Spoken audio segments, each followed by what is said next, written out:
Story number 1. The plan was simple: disconnect from the chaos of city life, find solace in the wilderness, and prove to myself that I could survive a week off the grid. I rented a cabin deep in the Montana backcountry, a place so remote it wasn't even listed on modern maps. The owner, a grizzled man with a weathered face named Henry, had warned me. "It's quiet out there," he said when handing me the keys. "Sometimes too quiet. You might hear things, see things. The mind plays tricks when you're that far from civilization." I brushed it off.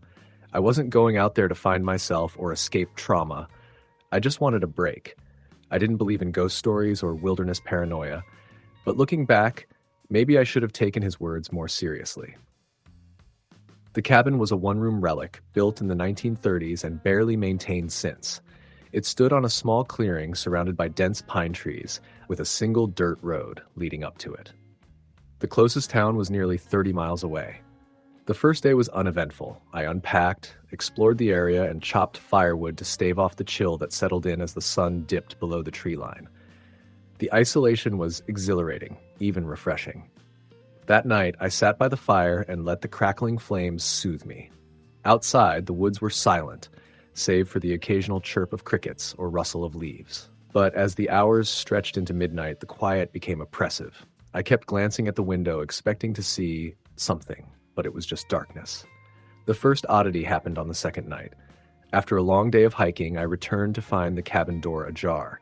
I distinctly remembered locking it before I left. Inside, everything seemed untouched, but the air felt heavier, colder. I chalked it up to forgetfulness. That night, I woke to the sound of tapping. It was faint, like fingernails on glass. I groggily checked the window, but no one was there. The tapping continued, intermittent but persistent, until I finally fell asleep. The third day, I discovered something disturbing.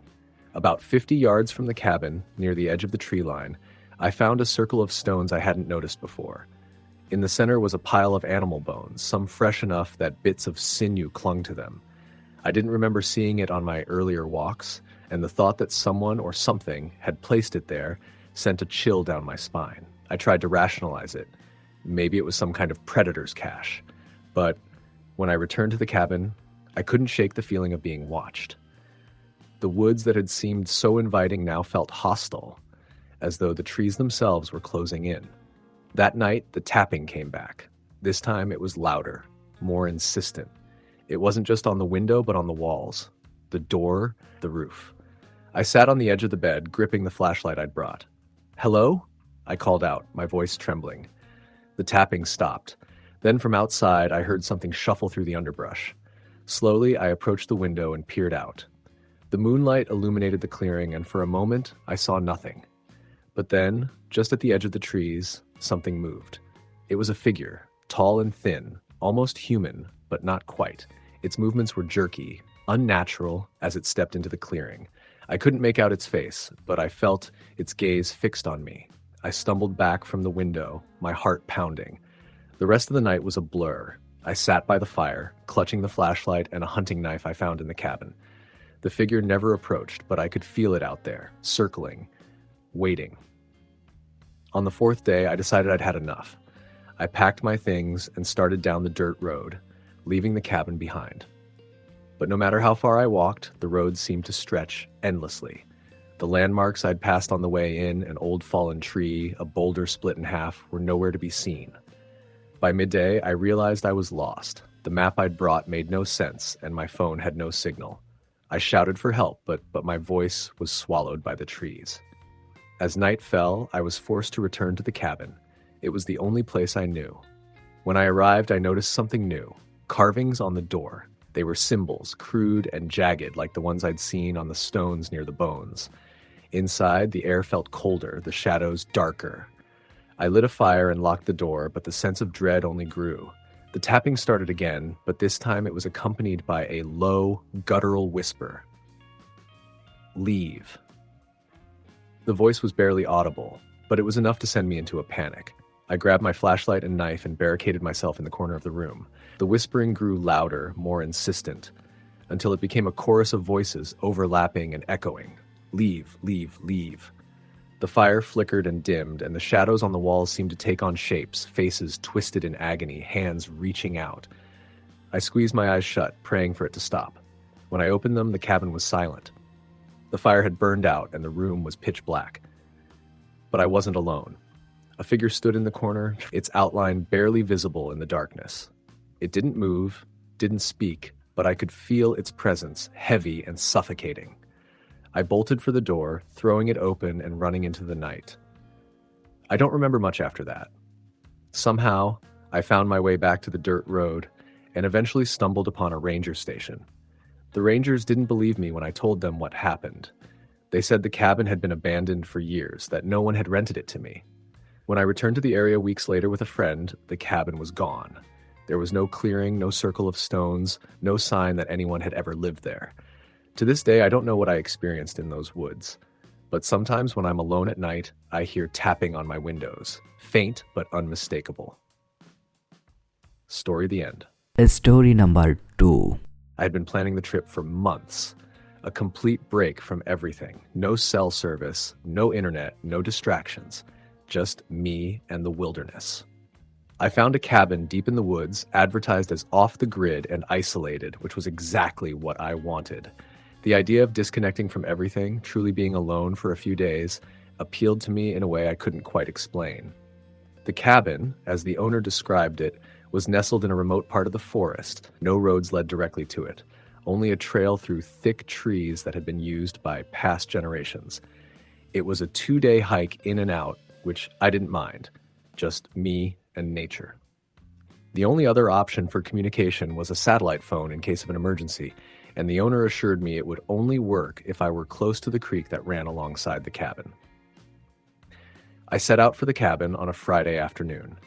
The hike was tougher than I had expected. The trail was overgrown in parts, and I found myself ducking under branches, stepping over rocks, and making my way slowly through the dense forest. The further I walked, the more the feeling of isolation crept in. It wasn't just the lack of people, but the stillness, the kind of silence that makes you feel as though the earth is holding its breath. By the time I reached the cabin, the sun was beginning to set.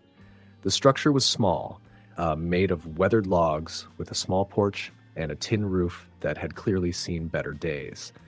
The stone chimney looked like it had been built long ago, and I could see that the stonework was chipped in places. But the cabin was still solid, and I felt a sense of comfort at its simplicity. After unpacking and getting a fire going, I explored the surrounding area. There were no other houses nearby, nothing except the wild woods stretching out in every direction. A few miles down the creek, there was a small, hidden waterfall I'd read about. But otherwise, the only sounds were the occasional chirp of birds and the rustling of leaves in the wind. As night fell, I settled in, lit the last of my candles, and turned in early.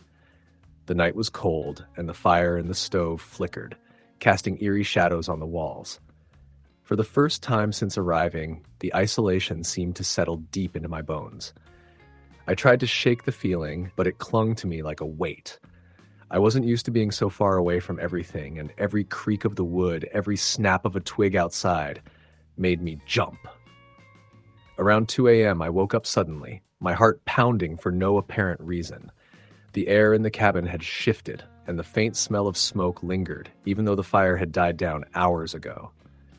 I lay there in the darkness, trying to convince myself it was just my mind playing tricks on me. But then I heard something, a low tapping noise coming from the far side of the cabin where the old wooden window faced the forest. Tap, tap, tap. It was slow and deliberate, like someone knocking, but softer. I sat up, the hairs on the back of my neck standing on end. I waited, hoping it was just a branch tapping against the window in the wind, but the tapping continued. Tap, tap, tap. I grabbed my flashlight, trying to steady my breathing, and I made my way toward the window. The flashlight beam sliced through the darkness, illuminating nothing but the empty porch outside. The tapping stopped the moment the light hit the glass, but I didn't feel better. The hairs on my neck were still standing, and I could taste the cold air in my throat. I checked the window, locked. No sign of anyone outside. No movement. The woods, as far as I could see, were still. I closed the curtains tightly, trying to shake off the sensation of being watched. My mind raced with possibilities. Animals, wind, my own imagination, but the unease didn't dissipate. I stayed awake the rest of the night, listening for any other sounds, but nothing came. The next morning, I forced myself to push the weird experience aside. The sun was up, casting a warm light across the cabin and the surrounding woods. I ventured outside to clear my head and stretch my legs. The air was crisp, and the forest seemed welcoming in the daylight. But as I wandered near the creek, I noticed something odd. There were fresh footprints leading up to the cabin. Large, muddy footprints, like someone had been walking around the cabin the previous night. I froze. I hadn't seen anyone approach the cabin when I arrived, and I was sure no one had been there while I was inside. The prints were large, and they seemed to lead from the woods and right up to the front door, but there was no sign of anyone around now. The forest was as still as it had been the day before. I checked the door.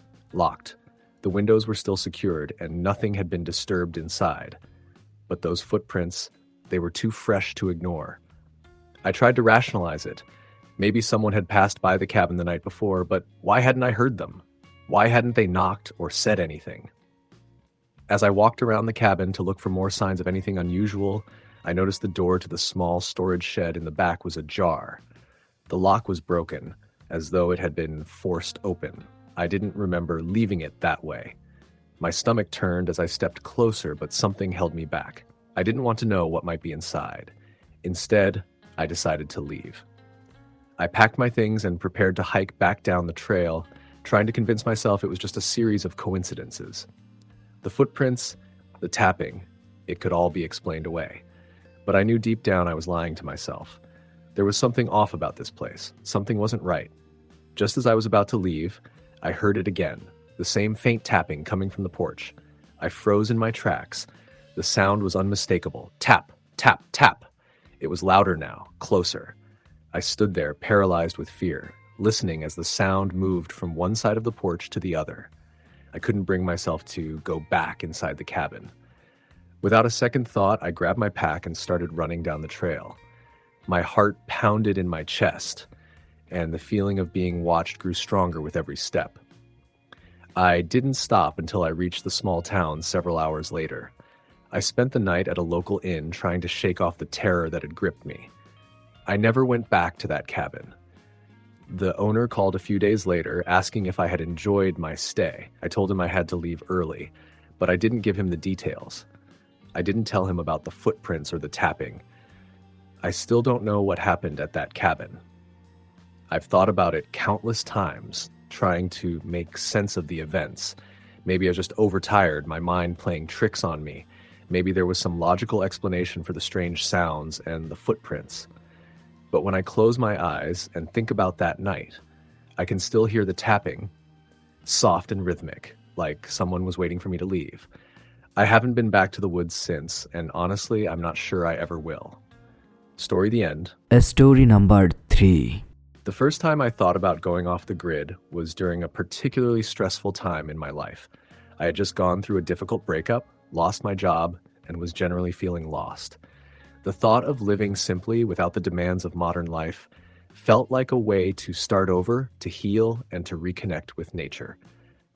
I found a small piece of land, secluded, near a national forest in Northern California, and decided it was the perfect place to begin my new life. I spent a few months planning.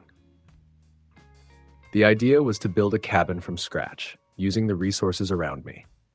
No electricity, no running water, just a small space to call my own where I could focus on self-sufficiency. The land was far enough off the beaten path that the nearest neighbor was at least 5 miles away, a small town another hour or so beyond that. The first week there was incredible. I woke up to birds chirping, spent my days chopping wood, hauling water, and settling into a routine of quiet isolation. Every evening I'd sit by the fire, watch the sunset, and listen to the quiet of the forest. There was no phone service, no distractions. It was exactly what I had hoped for. But as the days went by, the quiet began to feel oppressive. At night, the forest seemed to come alive with strange sounds, branches cracking in the distance, the occasional animal cry, rustling in the brush.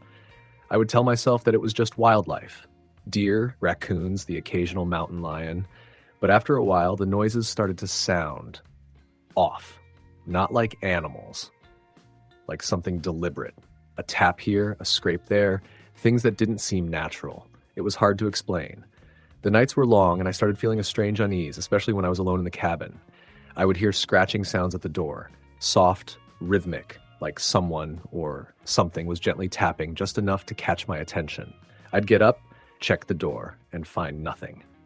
No footprints in the dirt, no sign of anyone being there. The first few nights I chalked it up to my imagination. The isolation could play tricks on a person's mind, but the noises kept coming. Sometimes they would sound like footsteps around the cabin, slow and deliberate, circling the structure. It became harder to ignore, and even though I tried to reason with myself, I began to feel like something was out there. One particularly quiet evening, after finishing my chores and settling by the fire, I heard something that made my blood run cold. It was a soft knock at the door, faint at first, as if hesitant. I stood still, listening. Then it came again, louder this time. Knock, knock, knock. I was frozen. No one lived close by. The nearest neighbor was miles away. There was no reason anyone should be out here, especially at night. I grabbed a flashlight and opened the door cautiously, but the porch was empty. Just the cold night air and the rustling of the trees in the wind. I checked the perimeter, walked around the cabin, but there was no sign of anyone. No tracks in the dirt, no broken branches. I was relieved, but the unease lingered. Something about it felt wrong. I didn't sleep that night. The scratching sounds resumed, louder now, more persistent. The wind howled outside, but there was something else mixed in with it, something unnatural. It felt like something was trying to get inside. After that night, the noises became a regular occurrence. Scratching at the door, tapping on the windows, and sometimes the sound of something dragging across the floorboards when I was in bed. I began to keep a weapon by my side, a small knife for protection, but I never saw anything that would explain it. Over the next week, I spent my days working around the cabin, trying to push the strange occurrences from my mind. But I couldn't ignore them. The sounds at night had become more frequent, and now I could swear I saw shadows moving in the woods around my cabin. They never seemed to stay in one place long enough for me to get a good look, but every time I went outside to check, the woods would fall eerily silent, and the feeling of being watched only grew stronger. One evening, after a particularly long day of chopping wood, I decided to take a walk to clear my head. It had been a while since I'd ventured far into the woods, and I thought some fresh air might help me think. The sun was beginning to set, casting long shadows across the ground as I walked deeper into the forest. The trees were dense, the underbrush thick. I couldn't see more than a few feet in front of me. That's when I heard it. A voice. Low and distant, but unmistakably human. I froze, my heart racing. I couldn't make out the words, but I heard the clear sound of someone speaking as if they were just beyond my sight. I called out asking if anyone was there, but the voice stopped immediately. Silence. A heavy, unnatural silence settled over the forest. I called out again, my voice echoing through the trees, but no one responded. My breath quickened as I began walking in the direction of the voice, my feet crunching in the leaves. But the deeper I went, the more I felt a sense of dread creeping over me. The woods felt suffocating. The air thickened, and the temperature dropped, as though the forest itself was pulling me in. After several minutes of walking, I finally stopped. The voice had not returned, and I could no longer tell if it had even been there in the first place. My heart was pounding in my chest. I turned around to head back to the cabin, but that's when I saw it. A figure standing just out of the corner of my eye. It was barely visible in the shadows, but I could make out the outline of a person. Tall, thin, with long limbs and dark hair. They stood motionless, watching me. I couldn't make out any features, but I knew, I could feel, that they were looking directly at me. I spun around and ran back to the cabin, my heart pounding so loudly in my ears that I thought it might burst. I didn't stop until I was inside, locking the door behind me. I didn't sleep that night, staring out the window into the pitch-black forest, expecting to see movement at any moment. The next day, I decided to leave. I couldn't stay there anymore. The isolation, the noises, the figure I had seen, it was all too much. But when I went to start my truck, it wouldn't start. The engine turned over, but died almost immediately. I tried again and again, but the truck wouldn't budge. I walked into town the next morning to find someone to help, but as I passed through the dense forest, I began to realize that I was not alone. There were signs. Scattered objects, rocks, branches, bits of fabric, arranged in strange patterns along the trail. It was like someone or something had been watching me the entire time. I asked around when I got to town if anyone knew of any unusual occurrences in the area, but the townspeople were tight-lipped. They looked at me with a strange mixture of pity and fear. It was as if they knew something I didn't. One old man finally spoke, his voice low and cautious. "You're not the first," he said, "to go up there. No one stays long. You're not meant to be out there. The land has a way of keeping people who shouldn't be there." I left that town that day and never went back. I couldn't shake the feeling that something was following me, that the presence from the woods had latched onto me somehow. The voices, the figure, the strange feeling of being watched. It was all still there, lingering at the edge of my consciousness. To this day, I can't shake the memory of that figure in the woods or the strange sounds that plagued me. Sometimes, when I'm alone in my apartment now, I hear soft knocks at the door. I'll open it, and there's never anyone there, but I know what it was, the thing in the woods. It's still with me. Story, the end. Story number 4. I had always been the type to seek peace in isolation. The hum of the city had long since become a dull throb in my head, the constant noise wearing me down. So when I stumbled across a listing for a cabin off the grid in a remote part of the country, it felt like a sign. The description promised everything I needed. No electricity, no phone service, just me and the wilderness. The reviews were all glowing, with people raving about the tranquility and beauty of the place. I was sold. The drive there was an adventure in itself. I had to turn off the paved roads and take dirt paths for miles before finally reaching the area that the cabin sat in. The dense trees swallowed up the sky above, the road winding through thick forest with barely any signs of human life. My car struggled to make it through the uneven roads, but I was used to the challenge. I'd done enough hiking and camping in my life to know how to handle myself in remote areas. Eventually, I arrived. The cabin was everything I'd hoped for. Simple, rustic, and surrounded by towering pines. A small stream flowed nearby, and the only sounds were the whisper of the wind and the occasional bird call.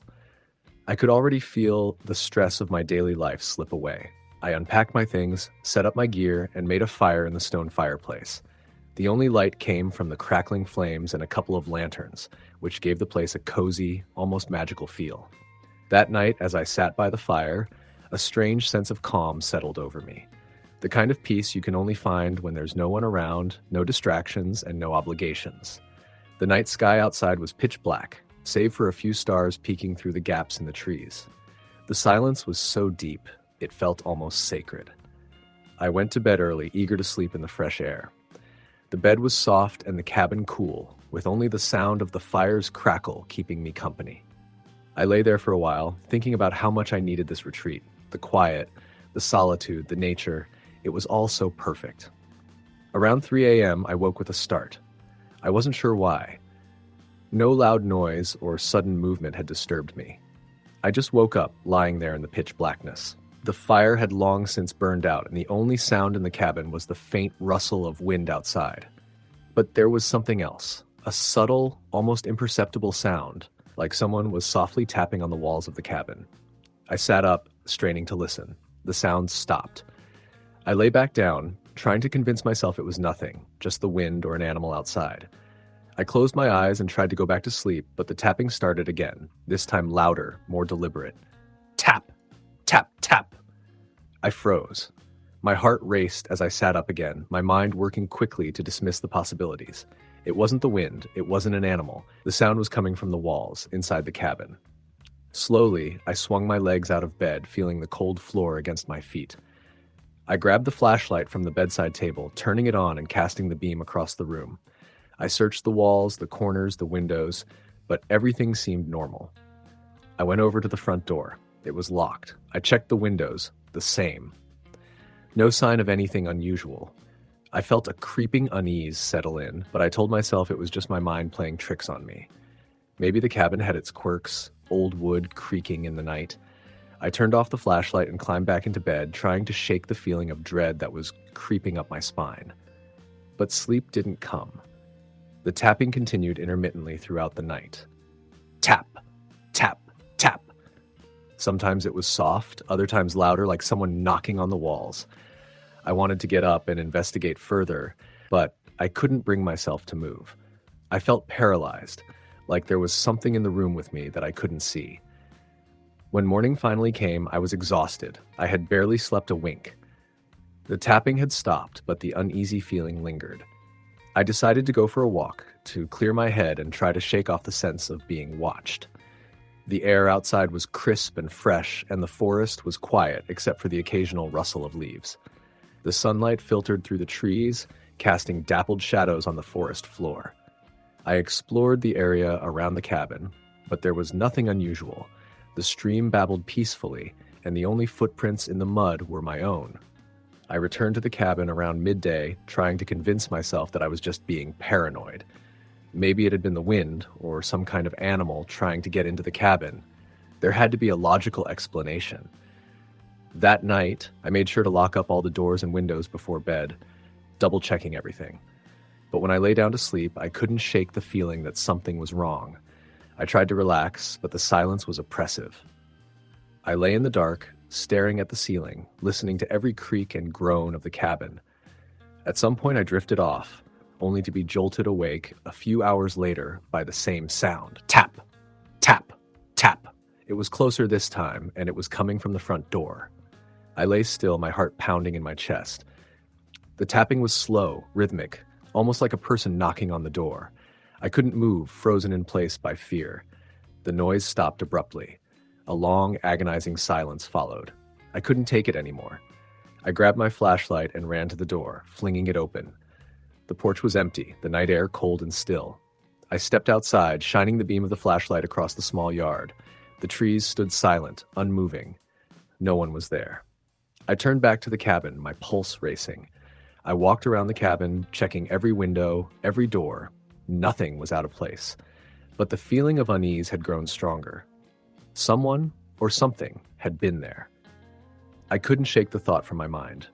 I spent the rest of the night sitting on the couch, the flashlight in hand, my eyes darting nervously to every corner of the cabin. The tapping didn't return, but I could feel the presence of something watching me. I didn't sleep at all. The next morning, I packed up my things and left the cabin. I didn't even take the time to clean up or close the door properly. I just grabbed my bag and walked out, heading back down the trail to my car as quickly as I could. I never spoke to the owner of the cabin again. I don't know what happened there, and I don't want to know. Maybe it was the wind, maybe it was my imagination. But deep down, I know it wasn't. Story the end. Story number 5. I had never considered myself the type to believe in ghosts or the supernatural. I was logical, grounded, and skeptical of things that couldn't be explained by science or reason. But everything changed during my trip to an off-the-grid cabin in the woods, a trip I had been looking forward to for months. It started as a simple desire for a break from the noise and chaos of city life. The constant hum of traffic, the relentless pace of work, and the endless stream of social media had drained me. I longed for solitude, something real, something raw. I found a listing online for a cabin in the mountains, far from civilization. It had no electricity, no phone service, and the nearest neighbor was miles away. The idea of completely disconnecting from everything seemed like the perfect way to recharge. The owner of the cabin, a man named Carl, was a local who seemed friendly and eager to offer me peace and quiet. He gave me detailed directions to the cabin, telling me it was located deep in the forest near an old creek, accessible only by a rugged dirt road. There was a single phone in the cabin that didn't work, but Carl assured me it was part of the charm. No one would be able to reach me unless I chose to walk to the nearest town. I liked the idea of complete isolation. I arrived on a Friday afternoon after a long, bumpy drive through winding roads and thick trees. The cabin was nestled between towering pines, a small wooden structure with a steep roof and a stone chimney. It looked almost like a set from a horror movie, but in the best way possible. The air was crisp and fresh, the sounds of the forest surrounding me. I unloaded my things, took a deep breath, and let the silence of the wilderness sink in. I was alone, and for the first time in a long time, it felt good. That first night was peaceful. I made myself dinner over the wood stove, enjoyed the crackling fire, and read a book by the soft glow of a lantern. The cabin was small, cozy, and smelled faintly of pine. As the fire died down, I made my way to bed. The only light came from the faint flicker of the dying embers in the stove. The room was quiet except for the occasional creak of the cabin settling. Around 2 a.m., I woke up with a sudden start. I wasn't sure what had woken me, but I had the distinct feeling that something was wrong. I lay still, listening. There was no sound except for the low rustle of the wind outside and the occasional pop from the fire. But then I heard something else, a faint, almost imperceptible sound. It was a tap, a soft tap like a finger lightly rapping on wood. I froze, my heart starting to race. I lay in the dark, straining to listen, but the tapping stopped as quickly as it had started. I convinced myself it was nothing. Maybe the wind knocking something against the wall outside, or a small animal moving around. Still, a sense of unease settled over me. I stayed awake for a while, but eventually I drifted off again. The next day, I tried to shake off the feeling of discomfort that had lingered in the night.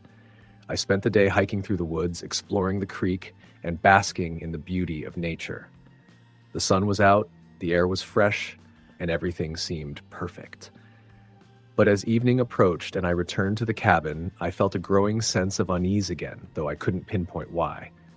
That night, after another quiet dinner and a few more chapters in my book, I went to bed.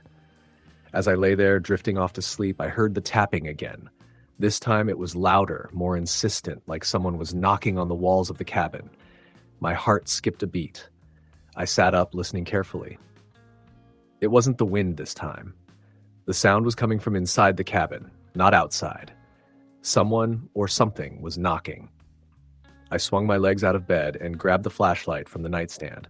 I flicked it on, the beam cutting through the darkness. I walked slowly toward the source of the sound, which seemed to be coming from the living room. The tapping was continuous now, almost rhythmic. My pulse quickened as I approached the door of the room. There was no way this could be an animal. The sound was too deliberate. I hesitated for a moment, then swung the door open. The room was exactly as I had left it. The fire was burning low, casting long shadows on the walls. But there was no one there. Nothing out of the ordinary. The tapping stopped as soon as I opened the door. I stood there for a few moments, scanning the room with the flashlight. The air felt heavy, almost suffocating. My instincts told me to leave, but I didn't. I checked the windows. All were securely closed. There was no sign of any movement outside. Still, I couldn't shake the feeling that something was wrong. I went back to bed, but sleep was difficult. The tapping hadn't just startled me, it had unsettled me. The next morning, I decided to take a walk around the property. The air was crisp, and the birds were chirping as I wandered along the creek. It was beautiful, serene, and far removed from the horrors I had imagined the night before. But when I returned to the cabin, something was different. There was a footprint on the porch, a large, muddy print, as if someone had stepped onto the wood just moments ago. The print was too big to be mine, and there were no other tracks leading up to the porch. The only way onto the porch was from the dirt road, and I had been alone all day. I scanned the area but saw no sign of anyone. The trees were still and quiet, but the footprint, it was fresh, like someone had just walked by. I couldn't explain it. I went inside and checked the cabin again, making sure all the doors and windows were secure. Everything was locked. That night I didn't sleep. The fear had settled deep in my chest. The tapping came again, louder this time, like someone was pacing in the room.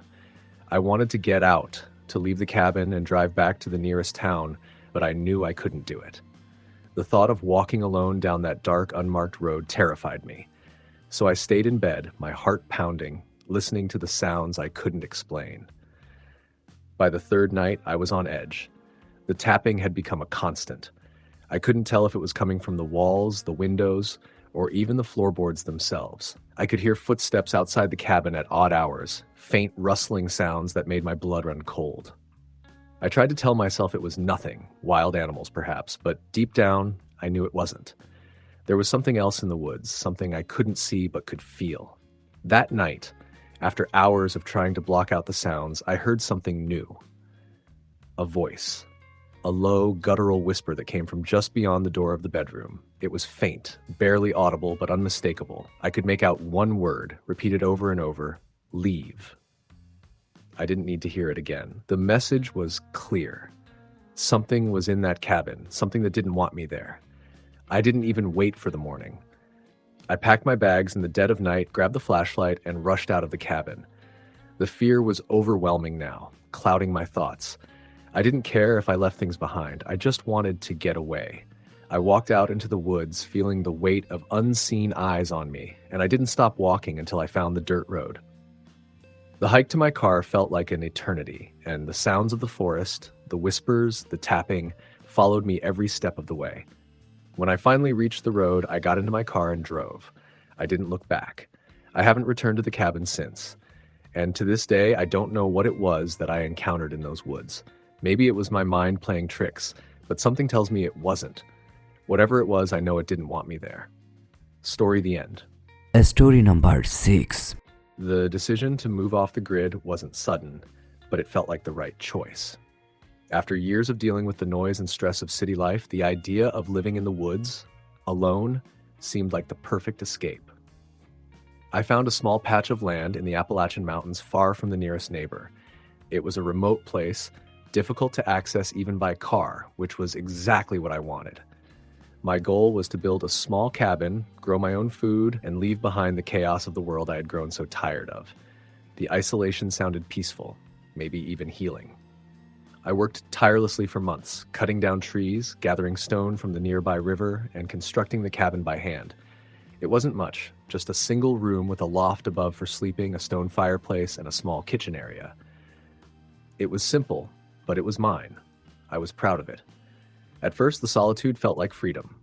The air was crisp, the silence was deafening, and the stars at night were brighter than I had ever seen. But as time went on, I began to feel the weight of the stillness. The isolation was heavier than I expected.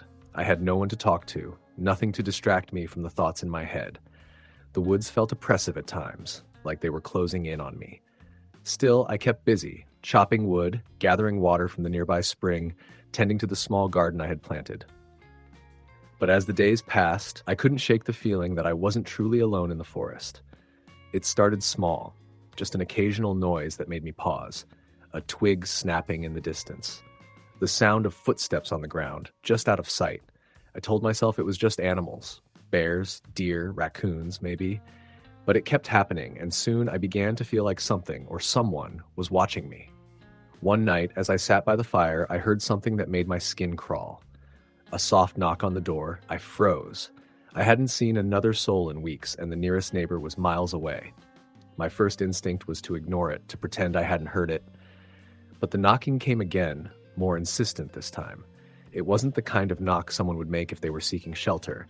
It was slow, deliberate, almost patient. I stood up and walked to the door. My hand hovered over the handle, and for a moment I debated whether to open it.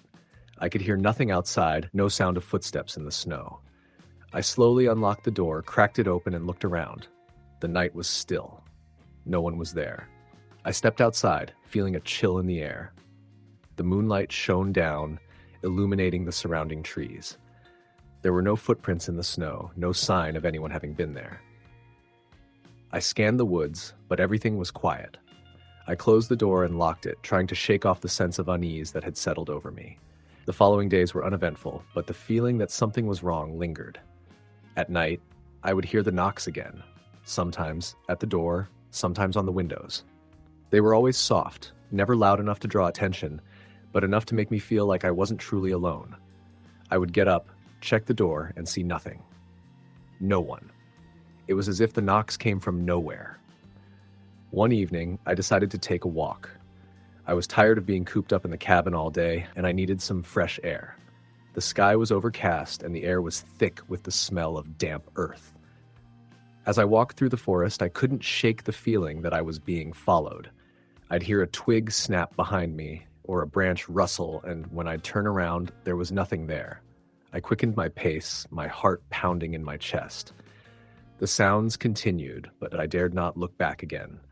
When I reached the small clearing where I had set up a bench, I stopped, trying to calm my nerves. The wind had picked up and the trees swayed ominously.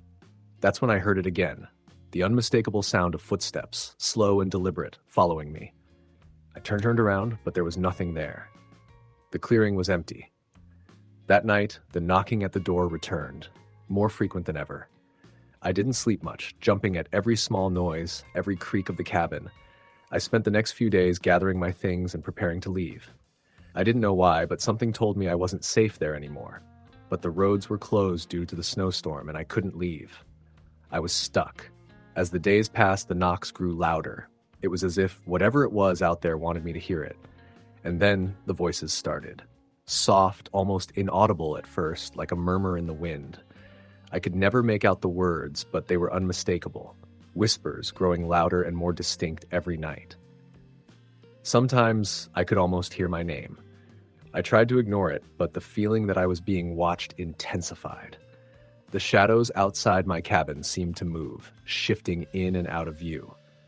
One night, I woke to the sound of someone, or something, scraping against the walls of the cabin. It wasn't the wind, it was deliberate. I grabbed the rifle I had kept by my bed, heart racing. But when I opened the door and stepped outside, there was no one there. The scraping continued for days, each time louder and closer, as if whatever was out there was slowly circling the cabin, trying to get in. It was maddening. I could feel it. Whatever was out there was getting closer, and I was trapped. I couldn't take it anymore. One night, as the scraping grew louder, I decided to confront it. I took my rifle and went outside, determined to find the source of the noise. The moon was hidden behind the clouds, and the forest was pitch black. I stepped into the woods, the crunch of snow beneath my boots the only sound. The whispers surrounded me, distant yet so close. The scraping was louder now, echoing off the trees. I followed the sound until I reached a large oak tree. The air was thick with fog, and the night felt oppressive. I stood there listening, and that's when I saw it. A figure, tall and dark, standing just beyond the tree line. I couldn't make out any features, only a silhouette against the dark woods. It didn't move, but I could feel its gaze on me. My heart stopped. The figure was watching me, but it didn't speak. It just stood there. I raised the rifle, my hands trembling, but the figure didn't flinch. It didn't even acknowledge me. I felt paralyzed, unable to move. The air around me grew colder, and the whispers grew louder, more frantic. I wanted to scream, but my voice wouldn't come. Finally, after what felt like an eternity, the figure turned and disappeared into the woods, vanishing as if it had never been there. I don't know how long I stood there, frozen in fear. When I finally returned to the cabin, I locked every door and window, and I didn't sleep that night. The next morning, I packed up my things as quickly as I could. Despite the snowstorm still raging outside, I never went back to that cabin. To this day, I don't know what I saw or who or what was out there in the woods. All I know is that something followed me off the grid. It's not just in the mountains, it's with me wherever I go. The knocks have stopped, but the whispers still follow me. I hear them when I'm alone at night, just on the edge of hearing. And sometimes when the wind howls through the trees, I swear I can hear footsteps behind me. Story the end. Story number 7. It was supposed to be the perfect escape. After months of stressful work, constant demands, and the suffocating hum of the city, I needed something, anything, to help me reset. I wanted isolation, something pure, untouched by the world. That's when I found it, a cabin deep in the forest, advertised as off the grid. The description was simple, no electricity, no phone service, just a tiny cabin surrounded by miles of untamed nature. I had spent hours reading reviews, all of which seemed to rave about the solitude and the beauty of the area. One of the previous guests even claimed to have seen a family of deer wandering by the cabin during their stay. Perfect. Just what I needed. I drove up alone, my car packed with everything I thought I'd need for a week of peaceful solitude. The journey itself was a winding, difficult drive, turning into a dirt road that narrowed the deeper I went into the forest. The sun had long set by the time I arrived, and the lights of my car barely illuminated the surroundings. I took a deep breath as I parked near the small cabin, a single light from the porch illuminating the darkness. The cabin was exactly as I had imagined it. old, with wooden walls that had weathered over the years, and a tiny porch with a few steps leading up to the front door. I could hear the wind whistling through the trees, and the only other sounds were the occasional calls of night creatures. The air was cool, and I could feel the sharpness of it against my skin. After unpacking and starting a small fire in the wood stove, I settled in. The cabin was small, but cozy, with a handful of old furniture and a few rustic touches. It was clear that it hadn't been modernized in years, but that only added to the charm. There was something soothing about the simplicity of it all. That first night, I fell asleep quickly. The only noise was the crackle of the fire, and I felt the weight of the world lift off my shoulders. It was peaceful, almost too peaceful. In the quiet, I could hear every creak and groan of the wood in the cabin, but I convinced myself it was nothing to be concerned about. Around 3 a.m., I woke up suddenly, my heart pounding in my chest. There was no reason for it. I hadn't had a nightmare or anything out of the ordinary. I just woke up, wide-eyed and alert. I listened for a moment, trying to figure out why my mind was so restless. The wind had picked up outside, but other than that, there was complete silence. Then I heard it, a soft tapping sound coming from the walls. I froze, straining to listen. It wasn't loud, but it was distinct. Tap, tap, tap, like someone gently tapping their fingers on the wood. I tried to convince myself it was just the wind, maybe some loose branches against the cabin. But the sound was rhythmic, deliberate. It came from behind the wall, near the corner of the cabin. I sat up, my heart racing now, and turned on the flashlight next to my bed, shining it around the room. The beam of light bounced off the wooden walls, casting strange shadows in the dim light. Nothing. The room was empty. No wind, no branches, no animals. Just the stillness of the forest pressing in. I lay back down, trying to shake off the unease that was spreading through my body. It had to be the wind or an animal. The tapping didn't return for the rest of the night, but I couldn't fall back to sleep. I stared at the ceiling, my mind running through possibilities, none of which seemed plausible. Eventually, the sun began to rise, and I took a deep breath, telling myself it was nothing. The next day was beautiful. The forest was alive with the sounds of nature, the rustling of leaves, the chirping of birds, the trickling of the nearby creek. I spent hours walking around the area, taking in the views and trying to push the odd occurrence from my mind. The peacefulness of the place was exactly what I had been craving. Still, the tapping from the night before lingered in the back of my mind, but I refused to let it ruin the rest of my time there. That night, I decided to be proactive. I locked all the doors and windows, even though I knew no one could possibly reach the cabin without a long hike through thick forest. I double-checked everything, just in case. I wasn't sure why I felt so uneasy, but something was telling me to be cautious. I went to bed early, exhausted from my hike, and fell into a deep sleep almost immediately. But at around 2:30 a.m., I woke again. My body felt stiff, as though I had been asleep for a lot longer than I realized. My heart raced in the same way it had the previous night. I lay there, eyes wide open, straining to hear anything that could explain the dread creeping up my spine. The cabin was dark and still, except for the occasional creak of the old wooden beams. And then the tapping started again. Tap, tap, tap. But this time it was louder, more persistent. The sound echoed through the walls as though it was coming from multiple points around the room. I lay frozen, unable to move. The tapping continued, unrelenting, growing faster and louder with each passing second. I couldn't take it any longer. My mind screamed at me to get up, to check the door, the windows, but my body refused to obey. Finally, I managed to crawl out of bed, my legs trembling beneath me. I grabbed the flashlight and slowly made my way to the door, my eyes darting to every corner of the room, but there was nothing. No one there. The tapping continued, coming from the walls and ceiling, as if something was trapped inside, trying to get out. I turned the flashlight on, scanning the room, my breath coming in shallow gasps. The sound grew louder, frantic now. I could feel the pulse of it vibrating in my bones. In a panic, I threw open the door, shining the flashlight out onto the porch. The beam cut through the darkness, but there was no sign of anything unusual. The porch was empty. The air was still. The tapping stopped immediately. I stood there for a long moment, heart racing, but there was nothing more. Slowly, I closed the door, my mind struggling to make sense of what had just happened.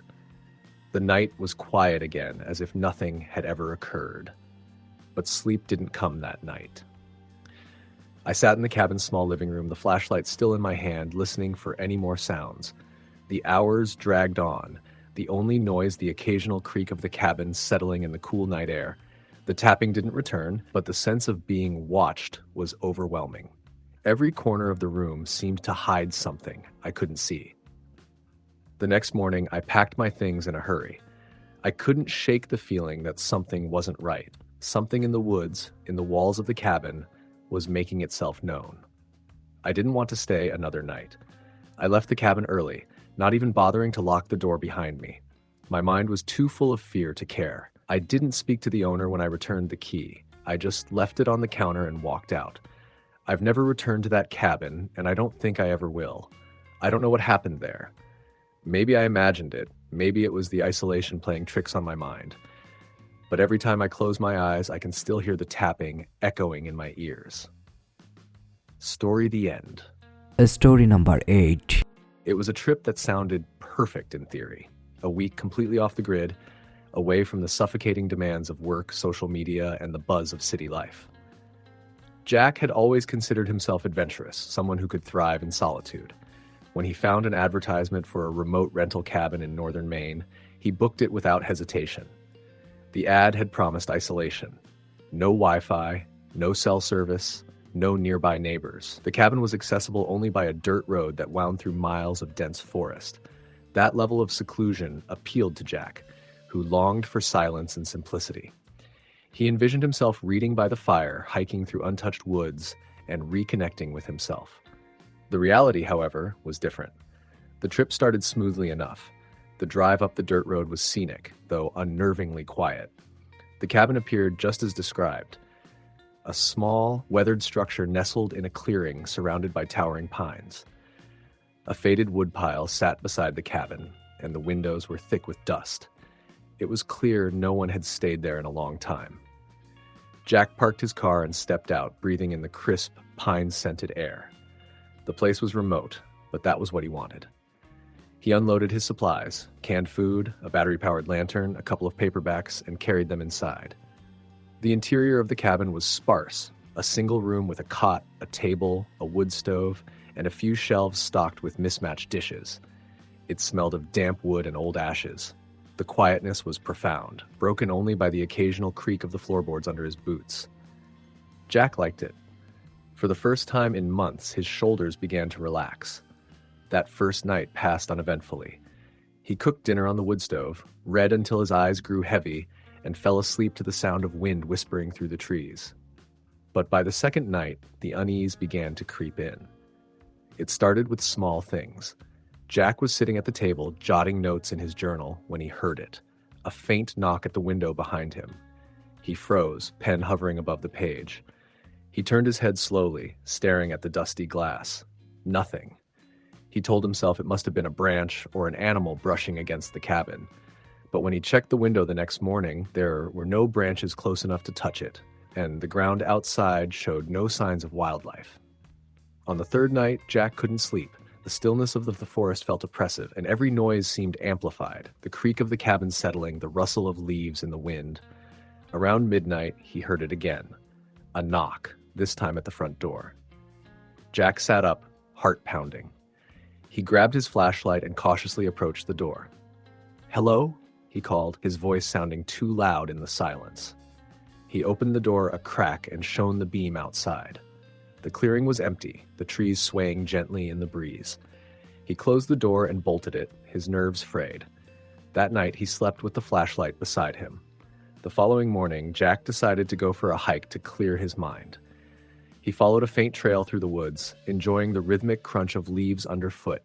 But as he ventured deeper, he began to feel watched. The trees seemed to press closer, their shadows long and ominous. Every so often, he thought he heard footsteps behind him, but when he turned, there was no one there. That was when he found the stones. The trail led him to a small clearing where a circle of smooth rocks had been arranged on the ground. At the center of the circle was a crude wooden figure, a humanoid shape made from sticks tied together with twine. Jack frowned, his skin prickling. The figure looked freshly made, the twine still clean and unweathered. He didn't linger. The sight of the figure unsettled him, and he hurried back to the cabin, glancing over his shoulder more often than he cared to admit. That night was the worst. It began with the knocking again, louder this time. Jack sat at the table, staring at the door, every muscle in his body tense. The knocking moved from the door to the windows, as if something or someone was circling the cabin. He grabbed the hatchet he'd brought for chopping firewood and shouted, "Who's out there?" The knocking stopped. The silence that followed was worse than the noise. Jack stood in the center of the cabin, hatchet in hand, his eyes darting between the windows. Then came the voice. "Jack." It was low and drawn out, barely louder than a whisper. Jack's blood ran cold. "Who's there?" he demanded, his voice cracking. He swung the flashlight beam around the room, but there was no one inside. The voice came again, this time from outside the window. "Jack, you shouldn't be here." Panic surged through him. He bolted the door, shoved the table against it, and sat with his back to the wall, gripping the hatchet tightly. The voice didn't speak again, but the knocking resumed, relentless and unyielding. It seemed to come from all sides of the cabin at once, a maddening rhythm that echoed in his skull. At some point during the night, Jack must have fallen asleep, because he woke to pale sunlight streaming through the windows. The knocking had stopped, and the woods were eerily quiet. Determined to leave, he packed his belongings in a frenzy and loaded them into his car. But as he approached the driver's side door, he froze. Carved into the hood of the SUV was a single word: stay. Jack didn't hesitate. He climbed into the car, turned the ignition, and drove as fast as the dirt road would allow. He didn't look back, even when he thought he saw movement in the trees. It took hours to reach the nearest town, where he stopped at a diner to collect himself. As he sipped his coffee, still trembling, he overheard a conversation between two locals at the counter. They were talking about a cabin deep in the woods, one that had been abandoned for decades after a man went missing there. They said his disappearance was never solved, but people who ventured too close often reported strange happenings, knocking, voices, and warnings to leave. Jack didn't interrupt them. He didn't need to. He paid his bill, got in his car, and drove straight home. He never told anyone about what happened during his week off the grid. But he knew one thing for certain: some places weren't meant to be disturbed, and some silences were better left unbroken. Story the end. Story number 9. In early October, Susan and her boyfriend Tyler decided to spend a long weekend completely off the grid. They had been stressed from work and wanted an escape from the noise and pace of city life. Tyler had heard of a remote cabin deep in the Adirondack Mountains from a coworker who mentioned it as a place to unplug. It sounded perfect. No cell service, no Wi-Fi, no neighbors, just them and the wilderness. The cabin was about a 4-hour drive from their apartment. As they wound their way through the dense forests, the road became narrower and rougher, eventually turning into little more than a dirt path. The isolation thrilled Tyler, but Susan was uneasy. She loved nature, but this level of remoteness made her feel exposed. When they arrived, the cabin was exactly as advertised: a small, one-room structure with a tin roof, a wood-burning stove, and a creaky porch. The surrounding woods were thick and dark, the kind of place where you couldn't see more than a few feet ahead once the sun started to set. "This is going to be great," Tyler said as they unloaded their supplies. "Just us, no distractions." Susan forced a smile, trying to match his enthusiasm. She didn't want to dampen his excitement, but something about the place made her stomach twist. It was too quiet. There were no distant sounds of birds, no rustling of animals in the underbrush. It was as though the forest was holding its breath. The first night passed uneventfully. They cooked over the stove, played cards by the light of an old lantern, and talked about how nice it was to disconnect. Susan felt herself starting to relax despite the eerie silence outside. But on the second night, she woke to a faint sound. At first, she thought it was Tyler moving in his sleep, but when she sat up, she realized it was coming from outside. A rhythmic, deliberate tapping against the side of the cabin. "Tyler," she whispered, shaking him awake. "What?" he groaned, sitting up groggily. "Listen." They both froze, straining to hear. The tapping continued, slow and steady. Tyler grabbed the flashlight from the nightstand and got up. Probably just a branch, he muttered. He opened the door, shining the beam into the darkness. The light barely penetrated the dense woods, but there was nothing there. No branch brushing against the wall, and just no animal skittering away, just the endless trees. See? Nothing, Tyler said, shutting the door and climbing back into bed. You're overthinking it. Susan tried to believe him, but her gut told her otherwise. She lay awake for hours, listening to the silence until she finally drifted off. The next morning, Susan went outside to look for any signs of what might have caused the noise.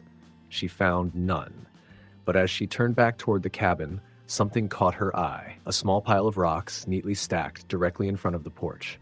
She frowned, certain it hadn't been there the day before. "Did you do this?" she asked Tyler when he joined her outside. He looked at the rocks and shook his head. "Nope. Maybe someone else stayed here recently." Susan glanced around at the empty woods. "Who would come all the way out here?" Tyler shrugged. "Relax. It's probably nothing." But it didn't feel like nothing. It felt intentional. That evening, the unease in Susan's chest grew heavier. The sun set early in the mountains, and by 6 o'clock, the cabin was cloaked in darkness. They lit the lantern and tried to pass the time, but Susan found it impossible to focus. Every creak of the wood, every whisper of wind outside made her jump. When the tapping started again, it was louder than the night before. This time it moved, starting at the back of the cabin and traveling along the walls toward the front door. "Okay, that's not normal," Tyler admitted, grabbing the flashlight again. "Stay here." "Wait," Susan hissed, but he was already stepping outside. She listened intently, her heart racing as the flashlight beam bobbed around the clearing. "I don't see anything," Tyler called out. "Just come back inside," Susan begged. When he returned, he looked shaken. "There's nothing out there, but I don't know, it feels weird."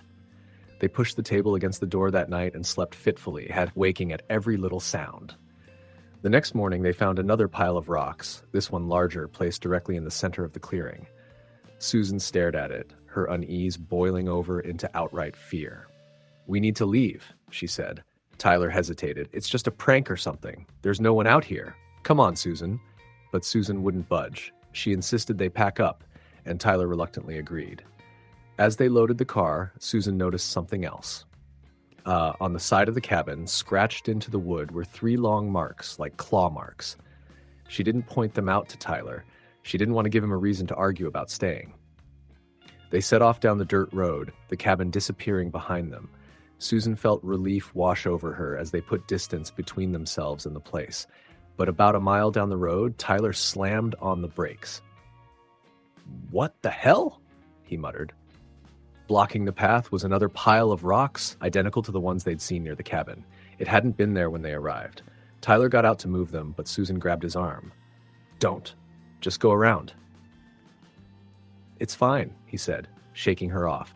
He stepped out and began tossing the rocks to the side of the road. Susan watched him nervously, her eyes darting to the trees. When Tyler climbed back into the car, his face was pale. I thought I saw something," he admitted quietly as he started the engine. "What?"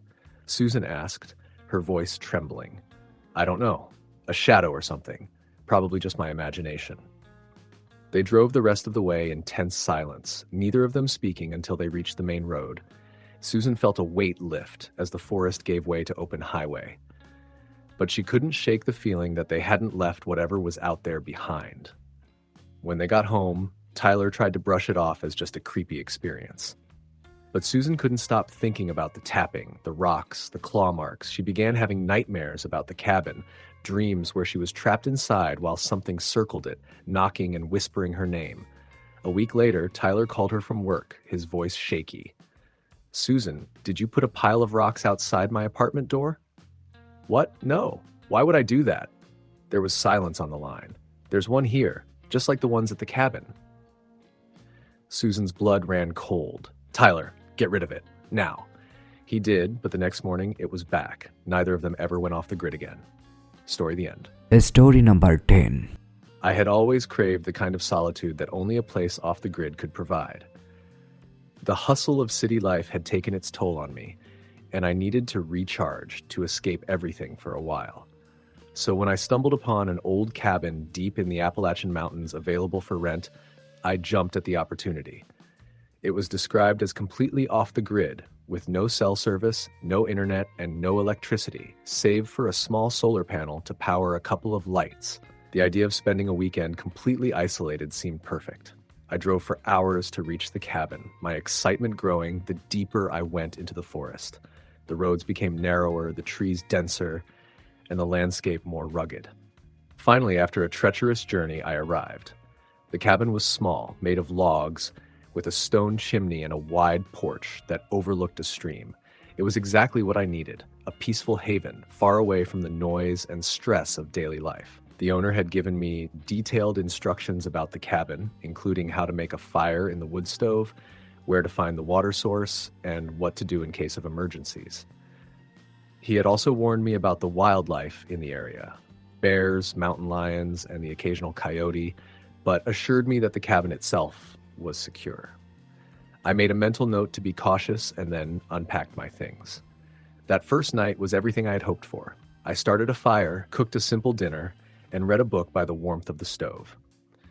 There was no sound except for the occasional crackle of the fire and the distant rush of the stream.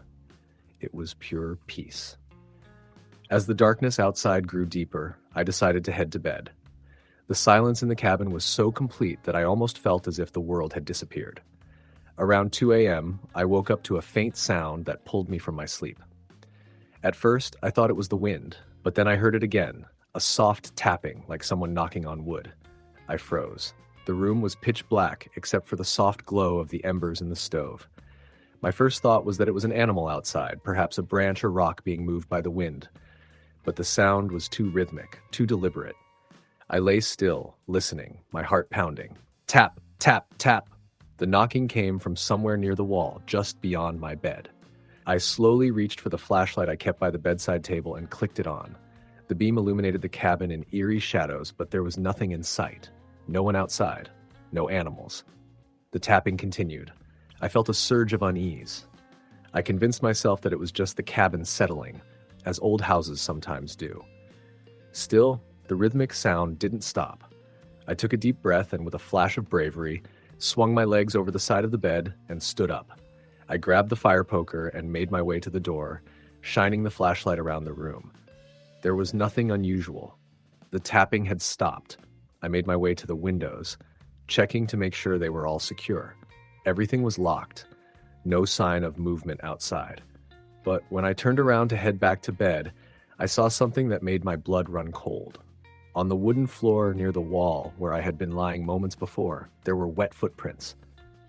The prints were large, as though someone had been walking around barefoot in the cabin. But how? There was no one here, and the door had been locked the entire time. I stood frozen, staring at the footprints. They were still fresh, the moisture from them still visible on the wood. I quickly scanned the cabin again, looking for any other signs of disturbance. There was nothing, no sign of forced entry, no other movement, just the strange footprints. A growing sense of dread washed over me. I had no explanation for what I was seeing, but every fiber of my being screamed that I wasn't alone. I quickly locked all the windows and doors again and retreated back to the bed, though I couldn't bring myself to sleep. The feeling of being watched lingered in the air, suffocating and heavy. The rest of the night was restless. I would occasionally hear faint sounds, creaks in the floorboards, the soft rustle of fabric, a door gently tapping against its frame as if moved by a breeze. But there was no breeze. I was alone, or so I thought. By morning I was exhausted but determined to put the strange occurrences behind me. The sun was up and the cabin was bathed in light. I decided to take a walk, hoping that the fresh air and sunlight would clear my mind. I followed the stream behind the cabin, listening to the rush of water over rocks. The beauty of the landscape was overwhelming, the trees towering overhead, the sunlight filtering through their branches, and the sound of birds chirping in the distance. For a brief moment, I forgot about the events of the night before. But when I returned to the cabin, something caught my eye. A set of footprints in the dirt near the porch. They were the same size as the ones I had seen in the cabin, and they led right up to the door. I froze, my stomach twisting into knots. There had been no one around when I went out, and yet these prints were fresh. My mind raced as I tried to rationalize what I was seeing. I considered the possibility that I had been mistaken the night before, that maybe I had simply imagined the footprints inside. But now, with these prints outside, my fear only deepened. I had no idea what was happening, but I knew something wasn't right. I tried to call the owner of the cabin, but there was no cell service, no landline. I was completely cut off. Panic started to set in. I decided to pack up and leave, but as I gathered my things, I noticed something strange. The firewood that I had stacked neatly by the door was now scattered around the porch, as though someone had disturbed it. I was certain I hadn't left it like that. My hands were shaking as I quickly packed the rest of my belongings into the car. I couldn't shake the feeling that I was being watched, that something or someone was observing me from the trees. I started the engine and sped down the dirt road, not looking back. The drive back was a blur. I couldn't focus on the road, my mind racing with questions. Who or what had been in the cabin with me? Had I truly been alone? I still don't have an explanation, and I've never returned to that cabin. To this day, I can't shake the feeling that something followed me from the cabin, something that had been there, hiding in the shadows. I tried to tell myself that it was all in my head, that the isolation had played tricks on me, but deep down, I know what I felt. There was something in that cabin, and it wasn't just the wind. Story the end. Story number 11. I always dreamed of living off the grid.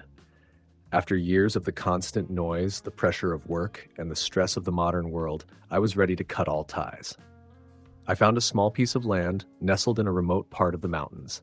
It was perfect, isolated, quiet, and far from the nearest neighbor.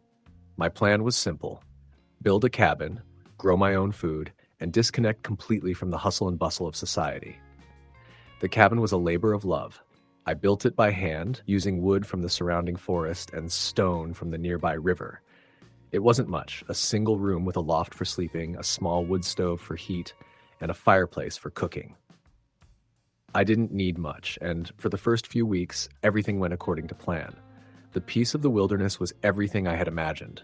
The air was clean, the stars brighter than I had ever seen, and the silence, broken only by the wind and the occasional animal, was soothing. But as the days turned to weeks, I began to feel an unease I couldn't explain. It wasn't the solitude. I was used to being alone. But something about the place began to make me uncomfortable. At first, it was just a feeling, something in the back of my mind that I couldn't shake. There were odd sounds, scratches at the door in the middle of the night, the distant crack of branches snapping in the forest when there was no wind. I told myself it was nothing, that I was just getting used to the sounds of the wilderness. It wasn't until I started noticing things in the cabin that I couldn't explain that the unease turned into something more. It started with small things: a tool left out of place, a chair slightly moved from its usual spot, the feeling that someone was standing just outside the window, watching. I shrugged it off at first, attributing it to forgetfulness or perhaps the wind knocking things over. But then, one night, something happened that I couldn't dismiss. I had just finished eating dinner and was sitting by the fire when I heard a knock on the door. It was soft, almost tentative, like someone unsure whether to be heard. My first thought was that it was a hiker, maybe lost or looking for shelter, though it seemed unlikely given how far out I was. I stood up and walked to the door, my hand hovering over the handle. My heart was racing, and I was filled with a sense of dread I couldn't shake.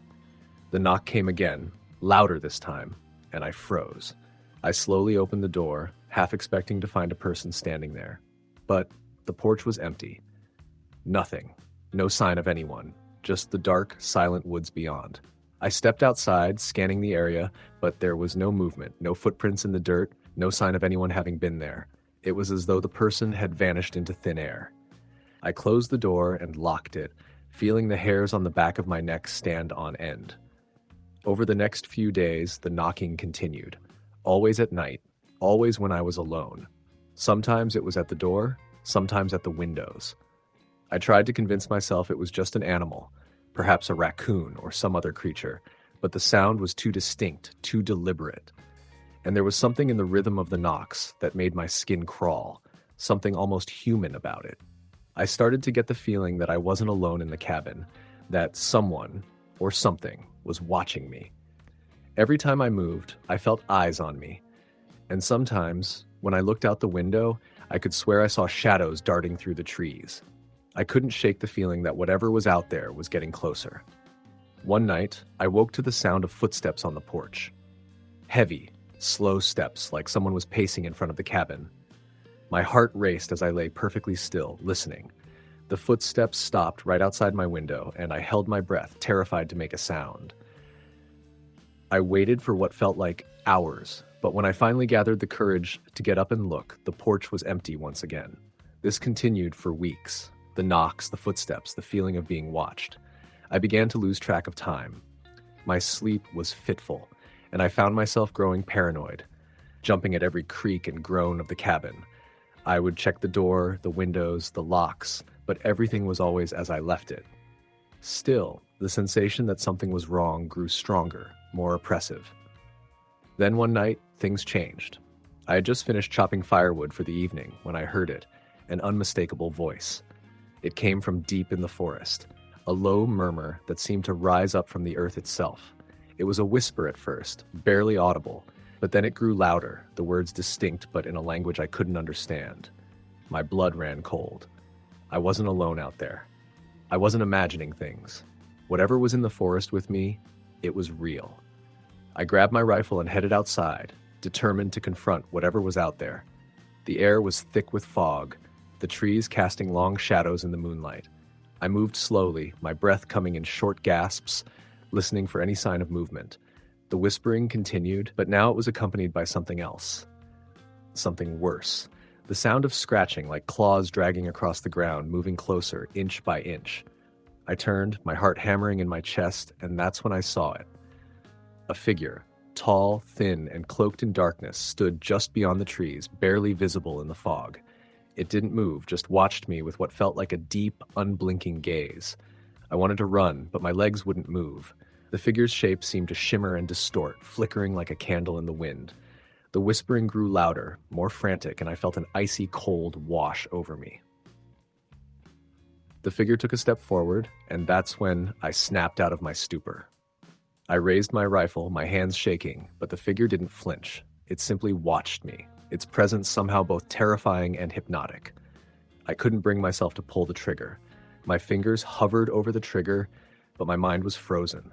Suddenly there was a sharp, deafening crack from behind me, like the breaking of a tree branch. I spun around, but when I looked back, the figure was gone. The forest was silent once more.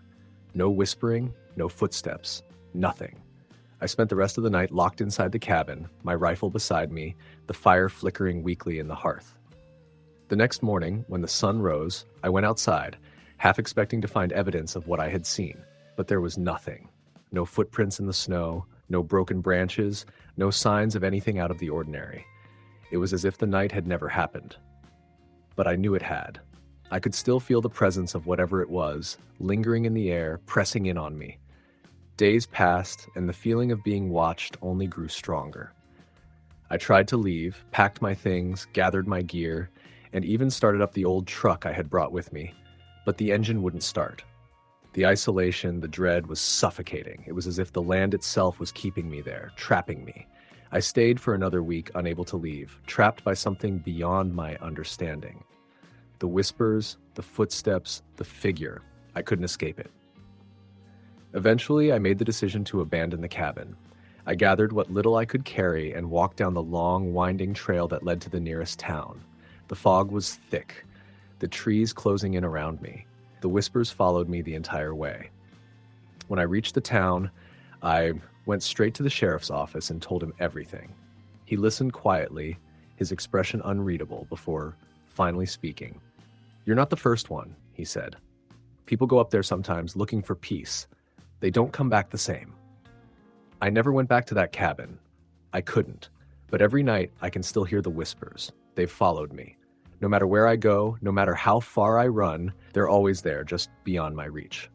Story the end. Story number 12. Jason had always prided himself on being a modern frontiersman. He loved pushing his limits, testing his survival skills in remote areas where cell signals died and civilization was nothing but a memory. So when his friend Rob told him about an abandoned cabin deep in the Adirondacks, Jason couldn't resist. Rob warned him it wasn't on any official trail maps and hadn't been used in years, but that only fueled Jason's excitement. A week off the grid sounded perfect. The drive to the trailhead was long, the final stretch a narrow, overgrown road barely wide enough for his truck. Jason parked, grabbed his pack, and started the hike. The map Rob had given him was crude, a hand-drawn sketch with vague landmarks, but Jason had a decent sense of direction. The trail was more like a deer path, winding through thick forest. It was late September, and the air carried a sharp chill.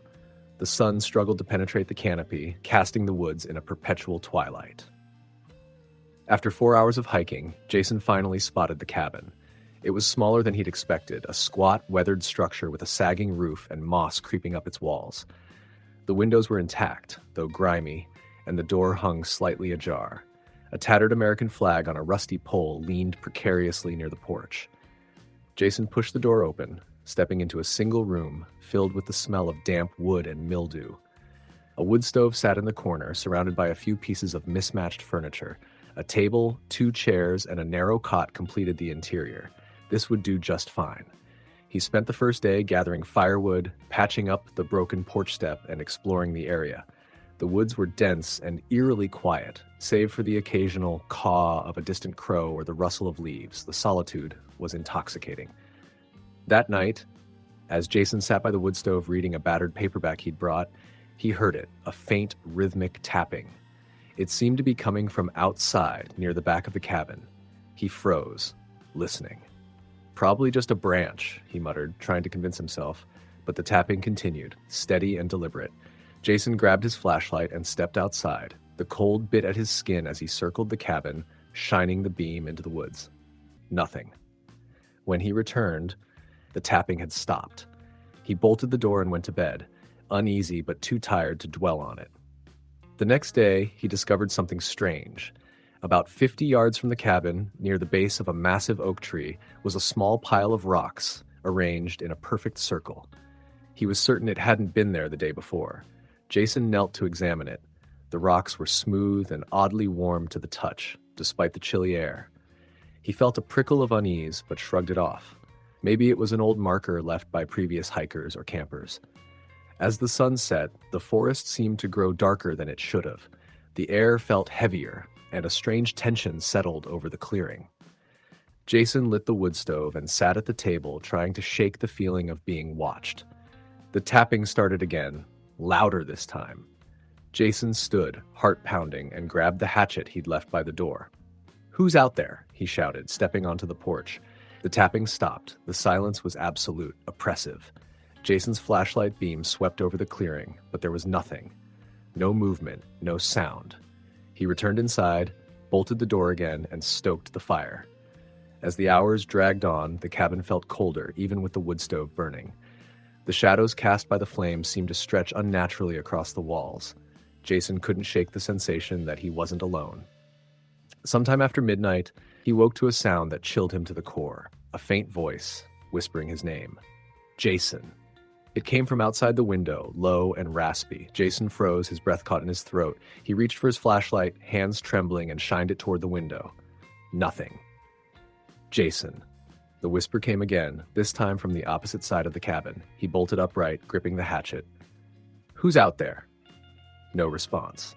The whispers continued, circling the cabin, each one softer than the last until they faded entirely. Jason sat awake until dawn, the hatchet in his lap. The next day, he debated leaving, but decided to stay. He wasn't going to let some creepy noises ruin his trip. Determined to get to the bottom of it, he spent the day searching the surrounding area. About a mile from the cabin, he found an old well, its stones crumbling and overgrown with moss. Nearby, a large wooden cross jutted from the ground, the name Eleanor carved into it. Beneath the name were the words, "She watches." Jason felt a chill run down his spine. He didn't believe in ghosts, but the coincidence was too much to ignore. He returned to the cabin as the sun began to set, unease gnawing at him. That night, the tapping didn't come, but the whispers did. "Jason, why are you here?" He tried to ignore it, burying his head under his sleeping bag, but the voice grew louder, more insistent. "You shouldn't have come." The air in the cabin felt stifling, the temperature dropping rapidly.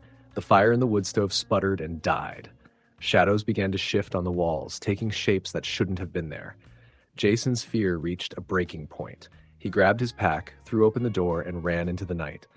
The woods seemed alive, the trees closing in around him. The whispers followed, now overlapping, a cacophony of voices. "You're not welcome. Go back. Leave." He stumbled through the forest, the beam of his flashlight barely cutting through the darkness. No matter which way he turned, the path eluded him. Finally, he saw it. The faint glow of the cabin's lantern, still visible through the trees. It was impossible. He'd been running for miles, yet he was back where he started. Exhausted and terrified, Jason collapsed on the porch, staring at the darkened woods. The whispers had stopped, but the silence was worse. It pressed down on him, suffocating.